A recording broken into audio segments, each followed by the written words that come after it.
prazer estar com vocês, com o fim de meditarmos na palavra de Deus. Eu convido a todos a abrirem comigo no livro de Mateus, capítulo 7. Finalmente chegamos ao capítulo 7, depois de um longo período, meditando no capítulo 5 e 6. Agora, enfim, entramos no último capítulo do Sermão do Monte.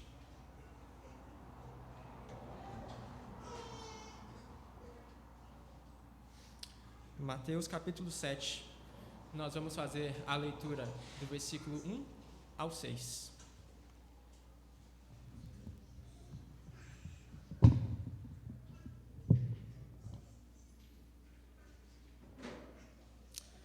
Mateus 7, versículo 1. Diz assim a palavra de Deus: Não julguem, para que vocês não sejam julgados. Pois com o critério com que vocês julgarem, vocês serão julgados. E com a medida com que vocês tiverem medido, vocês também serão medidos. Porque você vê o cisco no olho do seu irmão, mas não repara na trave que está no seu próprio? Ou como você dirá a seu irmão: Deixe que eu tire o cisco do seu olho, quando você tem uma trave no seu próprio? Hipócrita, tire primeiro a trave do seu olho, e então você verá claramente para tirar o cisco do olho do seu irmão. Não deem aos cães o que é santo, nem joguem as suas pérolas diante dos porcos, para que estes não as pisem com os pés e aqueles, voltando-se, não estraçalhem vocês. Vamos orar? Senhor Deus, estamos diante da Tua palavra, inspirada por Ti, para a nossa educação, para a nossa transformação, para a nossa instrução na Tua justiça. Portanto, te pedimos, ilumina os nossos corações, as nossas mentes, para que possamos ter corações quebrantados, escutarmos a tua doce voz e sermos transformados. No nome do Senhor Jesus nós te pedimos. Amém. Irmãos, como seria um mundo sem julgamentos? Será que esse mundo seria um mundo bom? Será que esse mundo poderia até existir? Pense, por exemplo, se você visita uma comunidade de fé, onde o pregador começa a tratar de assuntos tal como prosperidade, autoajuda, coisas do gênero que não correspondem à palavra de Deus. Será mesmo que nós não deveríamos julgar no nosso íntimo esse pregador? E será que se tivéssemos levado alguém conosco, não deveríamos também mostrar àquela pessoa que aquele pregador não foi fiel à palavra de Deus? Será que não deveríamos julgar? Será que, no caso de o seu filho ou sua filha voltar da sua escola dizendo que aprendeu sobre certas ideologias, e será que você não deveria julgar o que aconteceu naquela escola e aqueles professores, educadores, e você não deveria também mostrar ao seu filho ou à sua filha que aqueles educadores estavam errados? Será que você não deveria julgar? Será que, se você sabe que um ato de corrupção acontece no governo do nosso país, você não deveria julgar? Se você sabe que uma sentença injusta foi promulgada pelo judiciário, você não deveria julgar aquele juiz e não deveria, em seu íntimo, discernir que, de fato, aquilo que ele fez foi algo injusto? Não deveríamos julgar? A resposta para isso é bastante óbvia. E então o que Jesus estaria dizendo no versículo 1, quando ele diz: Não julguem para que vocês não sejam julgados. Essa passagem vem sendo muito mal interpretada por muitos, quando entende-se que essa passagem trataria de julgamentos absolutos. Alguns utilizam essa passagem para dizer que nós não devemos julgar coisa alguma, não devemos discernir coisa alguma, porque todos têm liberdade de se expressar e ser o que eles querem ser. Mas será mesmo que isso é verdade? Essa passagem do versículo 1 e 2 pode ser melhor compreendida se nós lermos ela do seguinte modo. Apenas escute. Não julguem sem misericórdia, para que vocês não sejam julgados sem misericórdia. Pois da mesma forma que julgarem, vocês serão julgados. E a medida que vocês usarem também será usada para medir vocês. Não julguem sem misericórdia, para que vocês não sejam julgados sem misericórdia. É isso que Jesus pretende dizer quando ele diz: não julguem. Ele não ensina de modo algum os seus discípulos a não julgarem qualquer coisa, mas ele enfatiza o fato de que todo juízo, todo julgamento, ele deve possuir misericórdia. E aquela passagem foi proferida num contexto onde os líderes religiosos eles eram conhecidos justamente por proferirem juízos com falta de misericórdia. Eles tinham várias leis, várias regras que não as Escrituras. E todos aqueles que não cumpriam essas regras, essas leis, eram severamente julgados por aqueles líderes.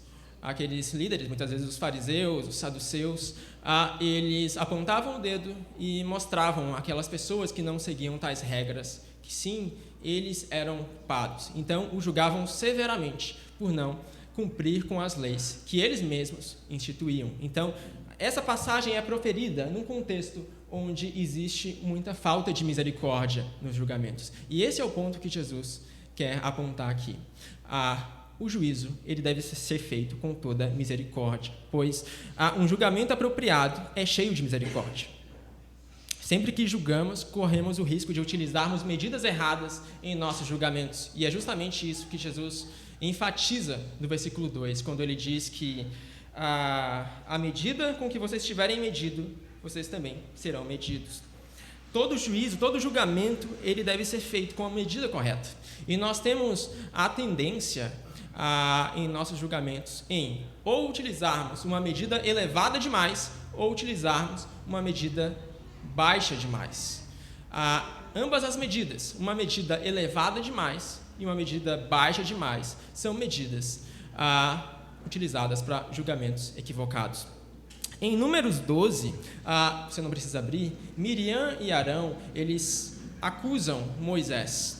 O que acontece? Moisés, que é o líder de Israel naquele período da transição ali do Egito para o deserto, ele é acusado por Miriam e Arão por ter casado com uma mulher que não era israelita. Tudo começa quando Moisés casa com uma mulher que não é israelita. Então, Miriam e Arão se levantam e julgam e acusam Moisés, porque dizem que ele não deveria ter feito aquilo. Ele não deveria ter casado com uma mulher que não era israelita. Mas Miriam e Arão, eles vão além. Eles acusam a própria autoridade, apontam a própria autoridade de Moisés e mostram que, de certo modo, ele não seria o único que poderia julgar aquele povo e estar à frente daquele povo. Então, Miriam e Arão pegam o caso e o acusam severamente, de modo que põem em xeque a própria autoridade de Moisés perante o povo, de modo a envergonhá-lo publicamente. O resultado disso é que, no fim das contas, Miriam e Arão são julgados por Deus. Miriam, ela fica leprosa e, posteriormente, com a oração de Moisés, ela é curada. Esse é um caso onde uma medida severa é utilizada. E por que essa medida severa é utilizada? Porque, no fim das contas, Miriam e Arão não tiveram misericórdia de Moisés. E, por eles não possuírem misericórdia de Moisés, aquele julgamento inapropriado foi realizado. Então, observa como tudo começa com a falta de misericórdia. Quando Miriam e Arão nutriram falta de misericórdia em seu coração, eles realizaram aquele julgamento, aquele juízo totalmente equivocado e desproporcional. Um outro exemplo é o exemplo de Jonas. Jonas foi um pregador que foi chamado por Deus a pregar em Nínive. Nínive era uma cidade pagã, um símbolo da imoralidade do mundo antigo, onde as coisas mais bizarras aconteciam. E quando Jonas recebe o chamado de Deus para pregar em Nínive, no primeiro momento ele fica totalmente escandalizado, porque ele pensa: como, Senhor, eu posso pregar nessa cidade? Como, Senhor, eu posso pregar numa cidade que é totalmente contrária aos teus preceitos, aos teus mandamentos e que é abominável pelas coisas que praticam? Como posso pregar numa cidade que não tem o mínimo compromisso com a sua palavra? Jonas pega então um barco e vai para Tarsis, uma cidade na direção totalmente contrária àquela de Nínive. Então observe, tudo começa quando Jonas alimenta falta de misericórdia no seu coração. Jonas não foi misericordioso com Nínive. E porque ele não foi misericordioso com Nínive, ele faz um julgamento desproporcional, um julgamento sem misericórdia, que causa danos. Inclusive, o leva a desobedecer a Deus e, no fim das contas, ser encontrado no ventre de um grande peixe. Ambos os casos são exemplos de medidas pesadas demais, medidas elevadas demais, que fazem, então, com que o julgamento seja feito de uma maneira inapropriada. Mas, muitas vezes, nós também podemos usar medidas leves demais. Podemos, muitas vezes, deixar de julgar quando deveríamos julgar. Muitas vezes, esses casos ocorrem quando apresentamos uma falsa misericórdia, uma pretensa misericórdia, que muitas vezes se manifesta na forma de tolerância. Então, nós não julgamos, entre aspas, porque nós teríamos tolerância àquelas pessoas. Isso ocorre na igreja de Corinto. A igreja de Corinto foi uma igreja em que, em um determinado momento, apareceu um caso lá, onde um homem cometeu incesto. Ele teve relações com a própria mulher de seu pai. E o que a igreja de Corinto fez naquele momento? A igreja de Corinto não fez absolutamente nada. Tanto é que Paulo escreve o 5º capítulo de 1 Coríntios, exortando a igreja de Corinto a fazer alguma coisa. Porque esse era o momento onde eles deveriam julgar, eles deveriam exercer um juízo, e não exercer uma falsa misericórdia chamada de tolerância, para que aquele homem continuasse praticando as coisas que fazia. Então, existem momentos também onde a medida ela é leve demais. 1 Coríntios 5 diz assim: ouve-se por aí que entre vocês existe imoralidade, e imoralidade tal. E observa que aqui Paulo está exercendo juízo. Tal como não existe nem mesmo entre os gentios, isto é, que alguém se atreva a possuir a mulher de seu próprio pai. E vocês andam cheios de orgulho, quando deveriam ter lamentado e tirado do meio de vocês quem fez uma coisa dessas. Então, Paulo exorta a igreja de Corinto também a exercer um juízo. E no final do capítulo ele diz: pois com que direito haveria eu de julgar os de fora? Mas será que vocês não devem julgar os de dentro? Então, observa, Paulo exorta a igreja de Corinto a exercer um juízo, um julgamento. Então, em certos momentos, a medida utilizada é uma medida leve demais. E nós, então, temos que exercer um juízo adequado. Na igreja de Pérgamo acontece algo semelhante. A igreja de Pérgamo recebe uma carta enviada pelo próprio Senhor Jesus através do apóstolo João em Apocalipse.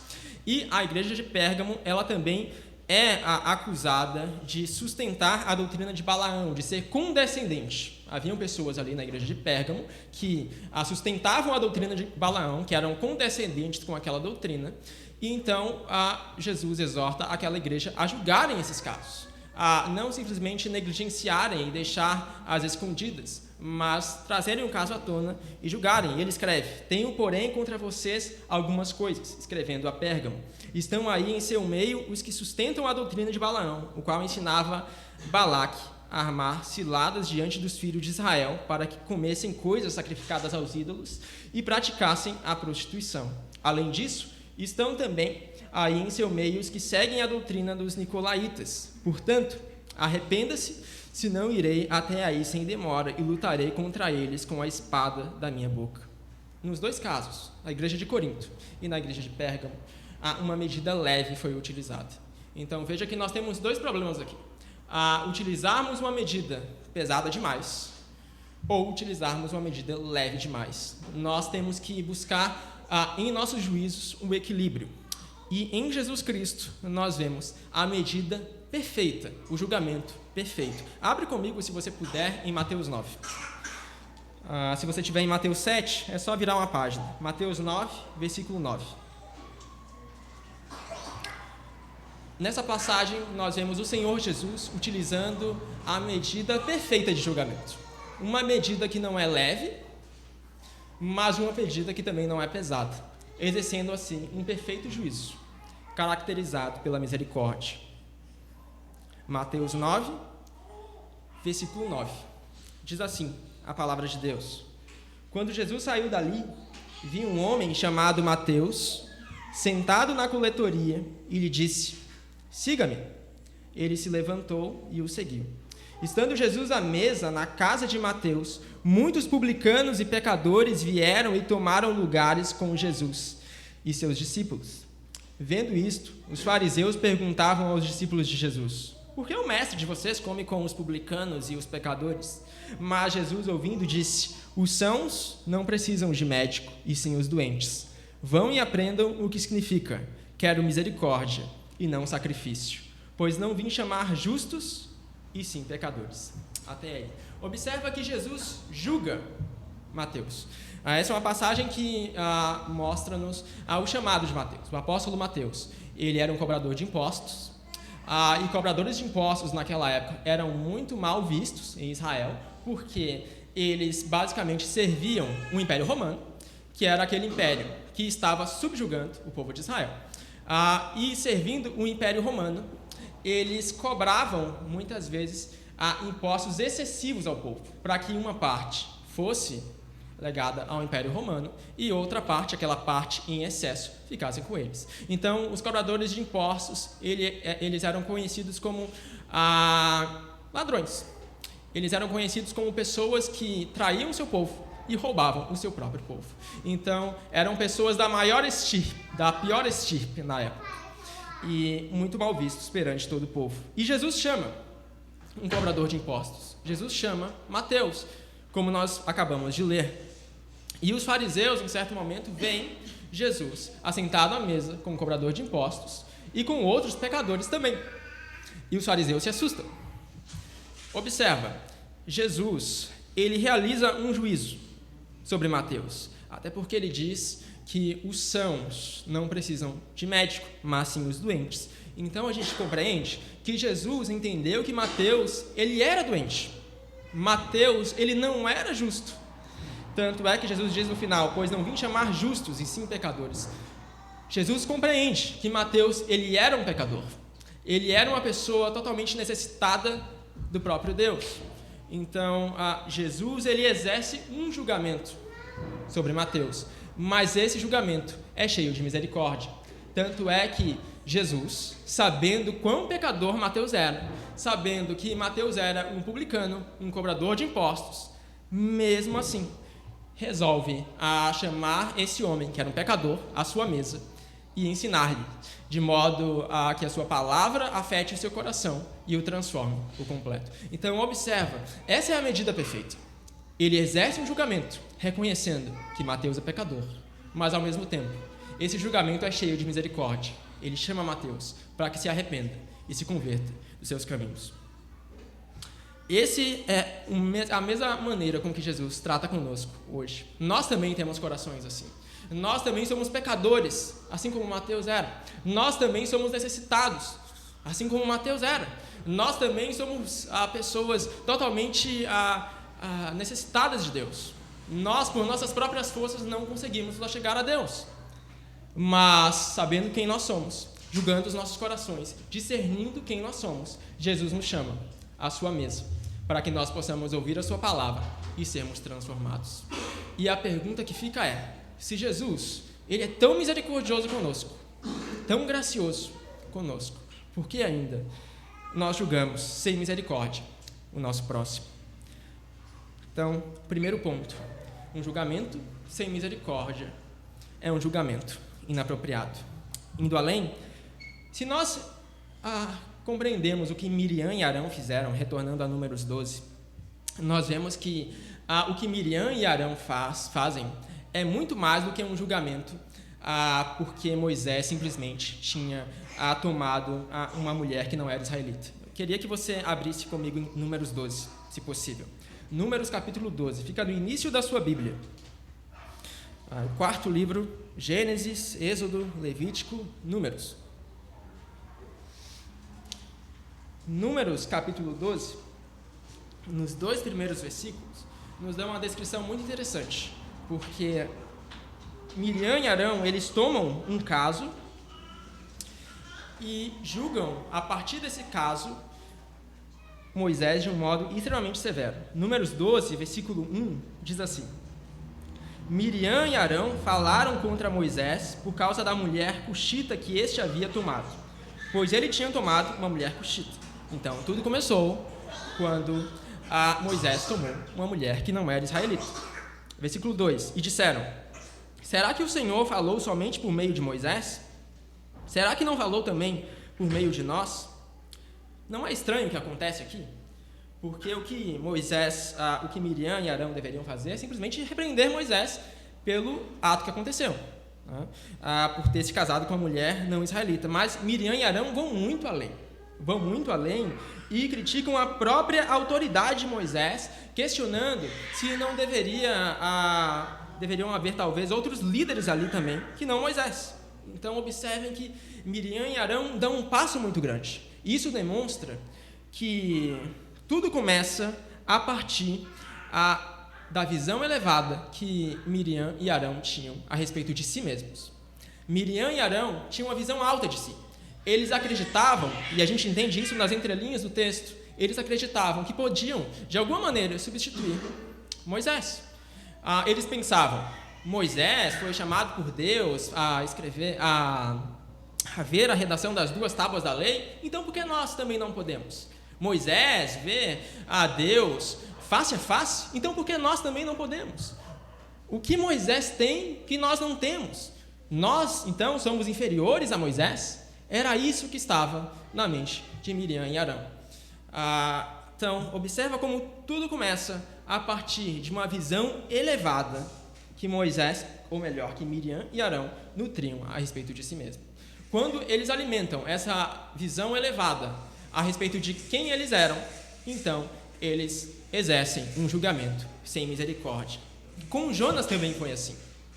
Se nós analisarmos no final de Jonas, você não precisa abrir, mas no final de Jonas, nós temos escritas as seguintes palavras. Ouça: Deus viu o que fizeram, como se converteram do seu caminho. Isso já quando Jonas tinha, enfim, pregado aos ninivitas. E Deus mudou de ideia quanto ao mal que tinha dito que lhes faria, e não o fez. Mas Jonas ficou muito aborrecido. Por que Jonas ficou aborrecido? Jonas ficou aborrecido pela conversão dos ninivitas. E com raiva, ele orou ao Senhor e disse: Senhor, não foi isso que eu disse?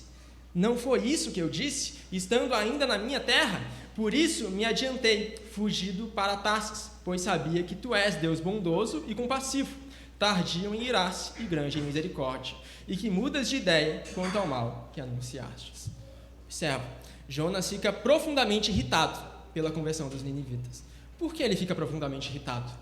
Olha o que ele diz: Senhor, não foi isso que eu disse? Jonas, no fim das contas, tinha uma visão muito elevada de quem ele era. Tão elevada que ele pensava que podia ser mais sábio do que o próprio Deus. Tão elevada que ele podia afirmar que o próprio Deus tinha errado em mandar um pregador lá para anunciar-lhes a palavra. Tão elevada que ele acreditava que podia fazer as coisas melhor do que o próprio Deus fazia. Então observa, tanto Jonas, quanto Miriam, quanto Arão tinham uma visão elevadíssima de quem eles eram. Quando eles nutrem essa visão elevada, esse orgulho mesmo em seu coração, essa altivez, essa soberba, então eles julgam, e julgam sem misericórdia. Do mesmo modo, quando nós temos uma visão elevada de quem nós somos, nós também julgamos o nosso próximo sem misericórdia. Muitas vezes nós podemos até estar certo, o nosso próximo tem algum erro, mas quando nós temos uma visão elevada de quem nós somos, nós deixamos de enxergar as nossas próprias falhas, nós não enxergamos a trave em nossos olhos. Isso nos leva ao pecado, isso nos leva a um julgamento totalmente desproporcional e sem misericórdia. Nós temos uma passagem bastante emblemática nas Escrituras, de João 8. Essa é a última passagem que eu vou te pedir para abrir. João capítulo 8.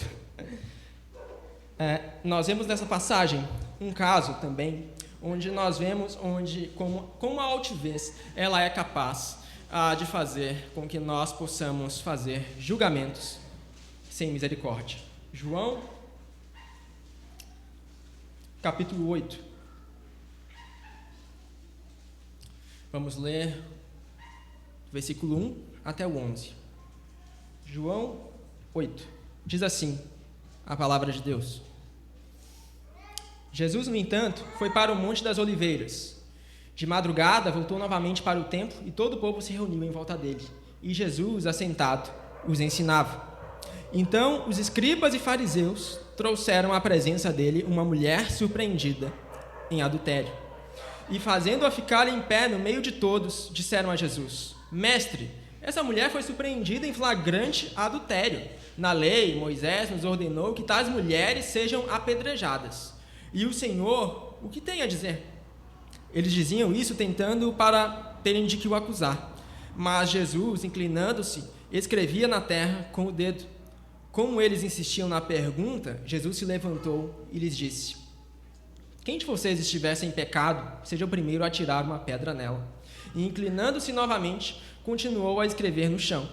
Mas eles, ouvindo essa resposta, foram saindo, um por um, a começar pelos mais velhos, até os últimos, ficando só Jesus e a mulher em pé diante dele. Levantando-se, Jesus perguntou a ela: Mulher, onde estão eles?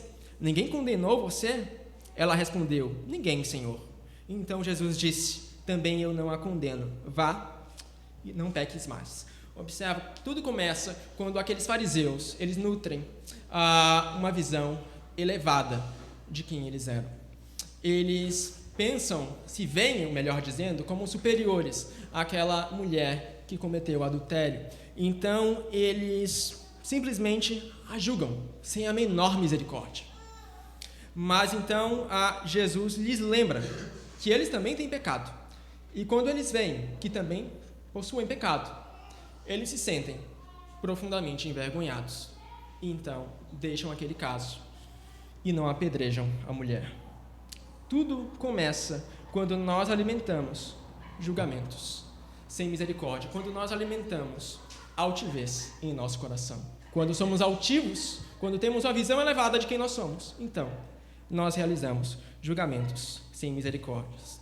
Agora você pode voltar para Mateus 7, que no versículo 3 diz as seguintes palavras: Por que você vê o cisco no olho do seu irmão, mas não repara na trave que está no seu próprio? Ou como você dirá: Deixe que eu tire o cisco do seu olho, quando você tem uma trave no seu próprio? Hipócrita, tire primeiro a trave do seu olho, então você verá claramente para tirar o cisco do olho do seu irmão. É justamente disso que Jesus está tratando. Quando somos altivos, nós não vamos ver a trave nos nossos próprios olhos, então vamos procurar qualquer coisa nos olhos dos nossos irmãos. E aqui é importante dizer que Jesus não está minimizando o pecado. A cisco aqui não é um contraste para dizer que o pecado do meu irmão é pequeno e o meu pecado é grande, então eu não vejo o meu pecado que é grande e vejo apenas o pecado pequenininho do meu irmão. Não é isso que Jesus está dizendo. O que Jesus diz é muito mais fácil nós enxergarmos somente o que há no nosso próximo, porque é muito mais fácil alimentarmos a visão altiva de quem somos. Mas quando nós nos humilhamos perante Deus, nós podemos enxergar também o que existe nos nossos próprios olhos, pois nós somos tão pecadores quanto os nossos irmãos. E a partir do momento em que entendemos o nosso pecado, quando deixamos a visão altiva a respeito de quem somos, então também podemos julgar o nosso próximo de uma maneira apropriada. Se nós julgamos o nosso próximo sem antes nos analisarmos nós mesmos, então nós faremos julgamentos equivocados. Seremos muito mal sucedidos, inclusive, em tratar os problemas do nosso próximo, quando nem sequer conseguimos julgar os nossos próprios problemas. Na primeira epístola de João, nós vemos o apóstolo tratando o mesmo problema do julgamento dentro da igreja de Deus. Ele escreve o seguinte em 1 João 3, versículo 15, diz assim: Todo aquele que odeia o seu irmão é assassino, e vocês sabem que todo assassino não tem a vida eterna permanente em si. Nisso conhecemos o amor, que Cristo deu a sua vida por nós, portanto, também nós devemos dar a nossa vida pelos irmãos. Como começa o ódio pelos irmãos? Como começa as contendas entre os irmãos? Muitas vezes começa por aquele julgamento desnecessário e sem misericórdia que ocorre no nosso íntimo. Então, nós posteriormente colocamos esse julgamento para fora, sem misericórdia. E a partir daí surgem guerras e mais guerras. Em 1 João, nós vemos o apóstolo tratando sobre esse problema na igreja de Deus também. Nós muitas vezes somos tentados a julgar uns aos outros sem misericórdias. Nós muitas vezes somos tentados a alimentarmos visões altivas sobre quem nós somos. Então faltamos com misericórdia. Por isso, se o nosso primeiro ponto foi que julgamentos apropriados demandam misericórdia, o nosso segundo ponto é que uma visão elevada de quem somos provoca julgamentos sem misericórdia. Contudo, a boa notícia é que a cruz transforma todas as coisas. Certo momento, com fins a chegar em Jerusalém, Jesus ele passa por Samaria. Ele tem o objetivo de chegar em Jerusalém, e para chegar a Jerusalém, ele está com seus discípulos e passa por Samaria. Então ele envia alguns dos seus discípulos à frente para perguntar aos samaritanos se, porventura, eles não teriam lugar para que Jesus e seus outros discípulos pudessem passar a noite.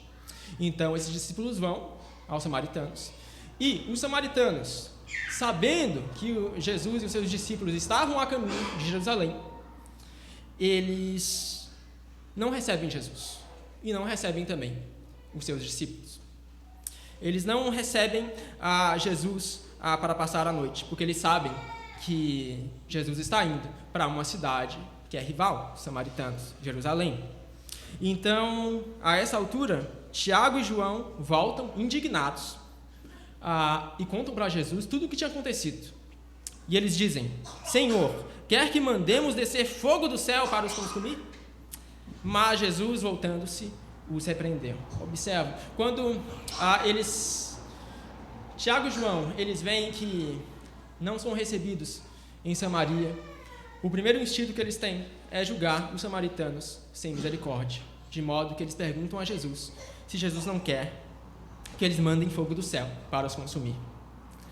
Esse também é o nosso primeiro instinto, porque nós temos frequentemente visões altivas de quem nós somos. Mas Jesus nos leva mais além. Ele nos leva a olharmos para a cruz. E na cruz nós vemos o maior ensino sobre o julgamento que nós poderíamos conhecer. Jesus estava no Calvário, crucificado entre dois ladrões. Havia uma coroa de espinhos em sua fronte, havia sangue escorrendo por seu corpo, haviam as suas mãos e os seus pés perfurados. E ali passavam várias pessoas que o julgavam. Alguns centuriões se aproximavam e zombavam de Jesus. Alguns líderes religiosos vinham de longe e também julgavam. Até riam dele, né? Porque diziam: olha, esse não é aquele que curava as pessoas, que expulsava demônios e que multiplicava os pães? Agora, ele não consegue sair de lá? E essas pessoas zombavam e julgavam Jesus severamente na cruz do Calvário. E o que Jesus diz nesse momento de maior aflição, o momento de maior aflição de toda a história do mundo, Jesus diz: Pai, perdoa-lhes, porque não sabem o que fazem. Pai, perdoa-lhes, porque não sabem o que fazem. Jesus poderia certamente ter pedido fogo do céu, e todos seriam consumidos instantaneamente, se ele assim desejasse. Contudo, Jesus não realizou um julgamento. Jesus exerceu um julgamento com misericórdia. E um julgamento com misericórdia transforma todas as coisas. Se existe alguém que deveria ser julgado, esse alguém seríamos nós, pois nós também somos culpados pela crucificação do Filho de Deus. Em Isaías nós lemos que ele foi traspassado por causa das nossas transgressões e esmagado por causa das nossas iniquidades. O castigo que nos traz a paz estava sobre ele, e pelas suas feridas nós fomos sarados. Pelas suas feridas nós fomos sarados. Pela misericórdia que Jesus exerceu, pelo julgamento cheio de misericórdia que Jesus exerceu, agora nós podemos confiar e sermos sarados. Então, veja quantos frutos esse ato de Jesus rende em toda a história do mundo. Em não julgar sem misericórdia. Agora, se nós confiamos nessa cruz, nós podemos chegar perante Ele e nos aproximarmos do trono do Pai, onde nós podemos receber graça e misericórdia em momento importuno. Se confiarmos em Jesus hoje, podemos receber o perdão dos pecados. Isto é, toda a lista de pecados, de dívidas que nós possuímos, podem ser apagadas pelo julgamento com misericórdia que Jesus exerceu. E se Deus é tão misericordioso conosco, se Deus é tão gracioso em nos perdoar, porque nós ainda assim faltamos frequentemente com misericórdia em relação ao nosso próximo, julgando o nosso próximo de uma maneira altiva, utilizando medidas erradas para o criticar. Por que nós temos essa tendência em fazer? Eu penso que talvez nós tenhamos essa tendência porque contemplamos muito pouco a cruz de Jesus e a sua obra. Contemplamos muito pouco a preciosidade do sacrifício do Filho de Deus, pois à medida que nós entendemos a grandeza da obra de Jesus, então nós também seremos misericordiosos, assim como Ele é conosco. Versículo 1 ao 5 claramente demonstra uma unidade, tratando aqui do capítulo 7 de Mateus. Mas o versículo 6 é muitas vezes mal compreendido. Algumas pessoas, ao lerem esses 6 versículos, não entendem qual conexão o versículo 6 tem com os versículos anteriores. O versículo 6 diz assim: não deem aos cães o que é santo, nem joguem as suas pérolas diante dos porcos, para que estes não as pisem com os pés e aqueles voltando-se não estraçalhem vocês. No primeiro momento, pode até parecer que Jesus está mudando de assunto, não é? Porque versículo 1 ao 5, claramente ele trata sobre julgamento. Mas o versículo 6 parece ser tão diferente, ilustrações tão diferentes. O que Jesus realmente quer dizer aqui no versículo 6? Bom, pensa se você está caminhando e de repente um pitbull te alcança e vai em cima das suas mãos, havendo nas suas mãos pérolas. O que esse pitbull vai fazer? Certamente ele vai te devorar, certamente ele vai te destroçar por completo. E Jesus, o que está dizendo é: não deem pérolas aos porcos, não se lancem a serem devorados por esses animais selvagens. Mas a grande questão é: o que são essas pérolas? As pérolas de que Jesus trata do versículo 6 podem ser compreendidas como o Evangelho. O Evangelho é a maior pérola, a maior dádiva que nós podemos desfrutar. Então, no versículo 6, Jesus trata sobre quando os outros não possuem misericórdia de nós. O versículo 6 está tratando justamente do inverso do versículo 1 ao 5. Se o versículo 1 ao 5 trata sobre o fato de que nós devemos ter misericórdia, o versículo 6 trata do fato de que nós devemos ter sabedoria quando os outros não têm misericórdia de nós. Então veja como as coisas se invertem aqui. É uma questão de sabedoria. Pois se nós devemos ter misericórdia, existem certos momentos também em que nós vamos ter misericórdia e o outro, nosso próximo, não vai ter nenhuma misericórdia conosco. Então, o que nós devemos fazer nesses momentos? Pensa, por exemplo, em que você tem um amigo ímpio e você proclama o Evangelho a esse seu amigo e ele simplesmente responde de uma maneira totalmente grosseira todas as vezes que você proclama o Evangelho a ele. Ou seja, ele falta severamente com misericórdia todas as vezes que você proclama o Evangelho. O que nós deveríamos fazer? Deveríamos continuar proclamando o Evangelho a esse amigo que sempre falta com misericórdia? Ou será que nós deveríamos ter uma postura diferente? Jesus diz: não deem aos cães o que é santo. Se uma pessoa ela rejeita deliberadamente o Evangelho e vai além, tecendo julgamento sem misericórdia, o que nós temos que fazer é dar um passo atrás. Caso contrário, nós seremos destroçados. É uma questão de, mais uma vez, uma questão de sabedoria. Nós devemos ser misericordiosos, com certeza. Mas, porém, quando os outros não possuem misericórdia conosco, nós devemos discernir sobre como agirmos e sobre como procedermos perante Deus, para que assim não sejamos até desencorajados em nossa fé ou desanimados também. Então, o versículo 6, sim, ele tem tudo a ver com os 5 versículos iniciais. E eu vejo como uma questão pastoral de Jesus aqui. No primeiro momento, ele exorta severamente os seus discípulos a serem misericordiosos, mas o versículo 6 ele diz: cuidado, tomem muito cuidado, pois o mundo ele é cheio de pessoas sem misericórdias. Por fim, no capítulo 5 do Sermão do Monte, nós lemos: bem-aventurados os misericordiosos, porque alcançarão misericórdia. E eu penso que esse versículo tem tudo a ver com o versículo 1 que nós lemos: não julguem, para que vocês não sejam julgados. Sejam misericordiosos e alcançarão misericórdia. Não julguem, para que não sejam julgados. Então, com a medida que nós julgarmos hoje, Deus nos julgará naquele dia. Se formos misericordiosos hoje, Deus também o será conosco. Se contemplamos as misericórdias de Jesus Cristo, hoje nós seremos misericordiosos. E naquele dia, nós receberemos de Deus a misericórdia, enfim. Portanto, se você possui dificuldade em enxergar suas próprias falhas e, por consequência, julga frequentemente seus irmãos sem misericórdia, peça a Deus convicção de pecado. Peça a Deus também uma visão mais elevada do sacrifício de Jesus, pois uma visão mais elevada do sacrifício de Jesus nos levará necessariamente a julgarmos com misericórdia. E, por fim, não deixe de ter discernimento, mas que seus julgamentos sejam cheios de misericórdia e de amor, como Deus nos chama a realizar. Então, toda a questão é que os nossos julgamentos, eles não sejam fruto de um coração altivo e sem misericórdia, mas sejam sim fruto de um coração sincero, que ama a Deus e contempla as misericórdias de Jesus Cristo. Amém? Vamos orar?